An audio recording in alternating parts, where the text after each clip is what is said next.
சங்கீதம் 109. ராகத் தலைவனுக்கு ஒப்புவிக்கப்பட்ட தாவீதின் சங்கீதம். நான் துதிக்கும் தேவனே, மௌனமாயிராதேயும். துன்மார்க்கனுடைய வாயும் கபட்டு வாயும் எனக்கு விரோதமாய் திறந்திருக்கிறது. கள்ள நாவினால் என்னோடே பேசுகிறார்கள்.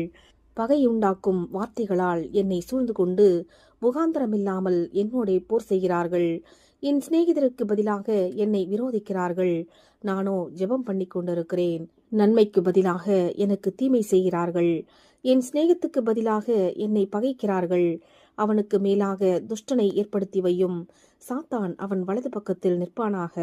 அவன் நியாயம் விசாரிக்கப்படும் போது குற்றவாளியாக கடவன். அவன் ஜெபம் பாவமாக கடவது. அவன் நாட்கள் கொஞ்சமாக கடவது. அவன் உத்தியோகத்தை வேறொருவன் பெறக்கடவன்.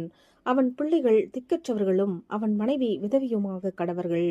அவன் பிள்ளைகள் அலைந்து திரிந்து பிச்சை எடுத்து தங்கள் பாழான வீடுகளிலிருந்து